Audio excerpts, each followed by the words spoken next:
Our daughter Sarah was an amazing, beautiful girl. She also happened to be a very talented distance runner. Sadly, Sarah died by suicide in April of 2022. We knew she had been dealing with some anxiety, but we just didn't know how overwhelming her life as a student athlete had become for her. Like so many of her friends and family, we did not think this was possible for someone who seemed to be so strong, so successful, and so loved. I'm here to tell you about my extraordinary daughter, Arlena Janelle Miller. Arlena committed suicide on May 4th, 2022. She walked into the Mississippi River. I got a call from the athletic director at Southern University telling me that my daughter had died. And all I can remember is screaming and feeling like somebody took my heart out my chest. On July 11th, 2019, we lost our daughter Morgan to suicide. Morgan was 22 years old, and in her fourth year at Duke University, she played for the women's lacrosse team. It was only after Morgan's passing that we were able to piece together information regarding the struggles she was enduring. But sadly, we know in hindsight that she struggled silently and alone due to the stigma that surrounds mental illness. We won't stop fighting until the world starts talking about mental health, because no one should ever lose their Morgan.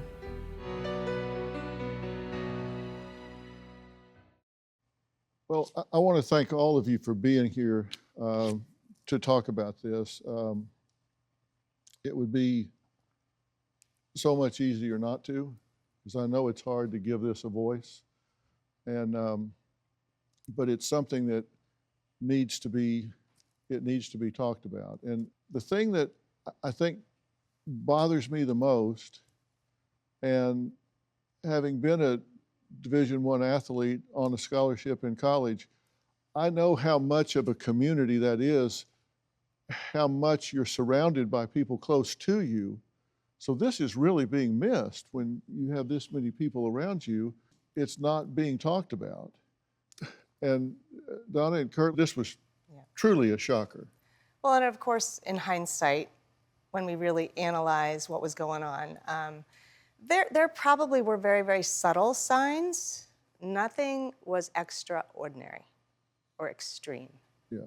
She was so driven. She was absolutely excited about the academic rigor. She was excited about her schedule. She was excited about the practice and the competition level. Hers stemmed from an injury, and that's what we believe was the start of her downfall. And that's something she couldn't control, because no matter how hard you work, healing time takes healing time. I mean, it doesn't matter. There's some things you just can't press, you just can't hustle through. Bridget and Scott, you say that Sarah was a high achiever, successful, private, introverted, but very much someone that held herself to a very high standard. Yeah, she was the oldest of our three daughters, and I think just was always held herself to a higher standard, put herself a little bit on a pedestal, always wanted to be the best. Mm-hmm. And when you learned that she, in fact, had died by suicide, did you think this was an impulsive decision? Do you think this is something that she wrestled with for a long period of time? What is your analysis of that? I think we're still learning. I think at the time we thought it was very impulsive, and I mean, we know to some degree that her last day, it was something that came to her that day. We did speak with her, but there was nothing. It was a hard day, and she was going through stuff, but it was nothing that we had information on. We've learned more as we've gone back, and she definitely kept things from us that we didn't know, and we probably would have liked to have known maybe that she was struggling with more mental health issues. Yeah, and these kids don't want to seem like they don't want to disappoint their parents. And Arlena had a full academic scholarship. Right. She held herself to a very high standard as well. Yes, she did. Mental illness impacts athletes on all levels. And one of the most at-risk groups are athletes at college, students who feel immense pressure as they navigate their new independent lives on campus. Now think about it. This is the first time most of these kids have lived on their own. They're away by themselves. So you've got the pressure of adapting to the college environment, the stress and pressure of college, having to discipline yourself, the social challenges of making new friends. And then you add the expectations when you are an athlete, particularly at the college level.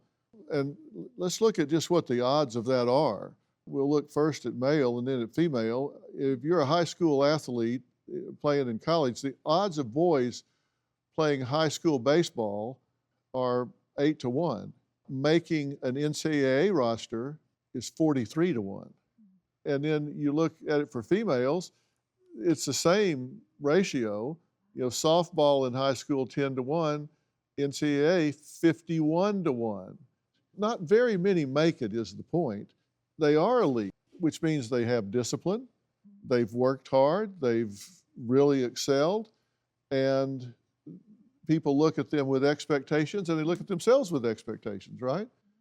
And when something happens, particularly if they can't control, like an injury, then it really disrupts their world. They can't control it, and that's frustrating.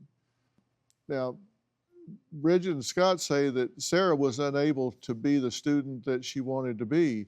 Why do you think that really landed on her heavily? Yeah, and I think a lot of it's in her own mind.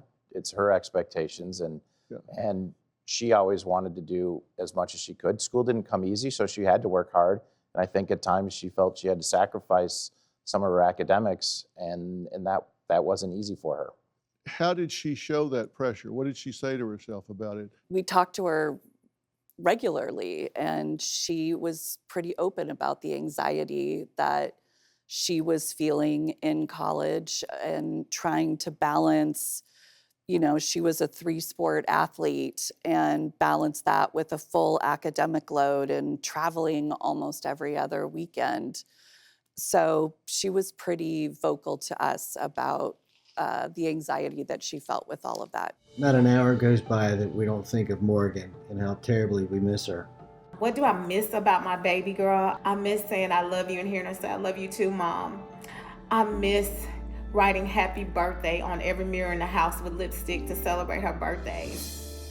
I miss Sarah every second of every day.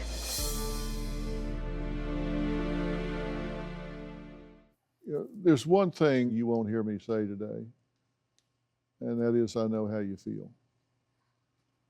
Because as many people as I've talked to, as much as I can stop being a professional and be a parent and be a dad, and you know, I look you guys in the eyes and I think, oh God, well, what do you say to yourself when you hang that phone up? It's like, you know, what should I have done? What did I miss? I can't imagine. I can't imagine. That's why I say I don't know. I don't know how you feel. Should there have been more done? Should there be something built into this system where no matter what face they put on it, no matter how much they seem immune, should it be built into the system to check these kids and their mental health along the way? Absolutely. One of the things that I hope changes is that mental health will be seen and treated equally to physical health. Stigma that surrounds it is what puts that barrier between those two. And I'd love to see that gone. I've spent my whole career fighting that stigma. Yeah. Dr. Phil, you were talking about that stigma in the African American community. They say you're crazy or you're weak if you admit that you need help with your mental health. Yeah, with people of color, the stigma is like multiplied, Yes. right? Yes. It's a bigger deal there than it is in most communities. It is, because they see you as weak. but we have to change that because 30% of our young African-American students and young adults are committing suicide. Thomas says he was a freshman at UCLA, balancing academics and athletics, and he suffered in silence, just like we're talking about here. And he suffered from depression and self-destructive behaviors. And Thomas, you've been listening to everything we've been talking about here, and I've been watching you as you were listening, and it hit really close to home for you, right? Yeah, a lot of stuff. You've experienced a lot of what we've been talking about. And it's just hard to see, the parents of these children. I've had a lot of work done, with my own family and family therapy, and like my mom is here, and I've seen so much growth that she's gone through, and like it's really, it hurts to watch these people suffer. And when you went to UCLA, you actually went early because you wanted to get going, and you finished all of your high school requirements, and you went with a lot of expectations on you because you were a top recruit and were seen as somebody that was going to really have an impact on that team. And that's fun on the one hand, but there's a lot of pressure that comes with it, right? Yeah, 100%. I had left high school early. I did my senior year within 16 weeks. It was the middle of COVID, and I had turned 18, graduated high school, and started college football within 2 weeks. Started 2021. I was in a dorm room, alone, quarantined, and I just kind of thrust into the system. It was a lot of classes, a lot of hard classes, and then it's the most physically demanding thing you're ever going to do in your life. And I didn't feel like I had the opportunity to really embed myself within the team and meet people like I wanted to. And so I just kind of started developing really poor habits of like isolating and sleeping, 12 hours a day, 12, 14 hours a day.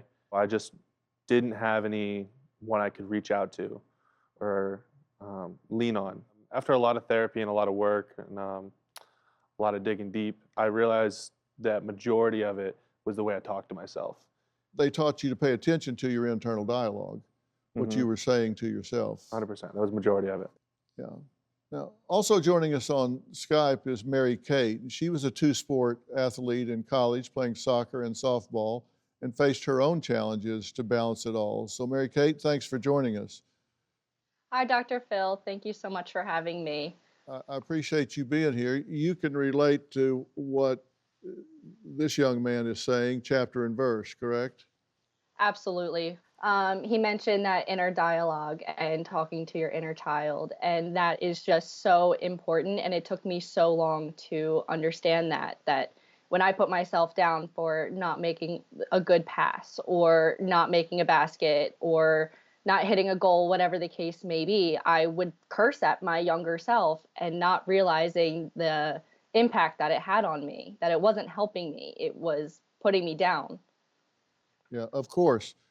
And you wear yourselves out. And the thing that I'm really interested in is if this is what you're saying to yourself, was there a stigma that kept you from going to the coach that you had a relationship with? I care about what my coaches think more than my own mom sometimes. I mean, like, their opinion matters most to me, and like they're the ones that can get you to improve.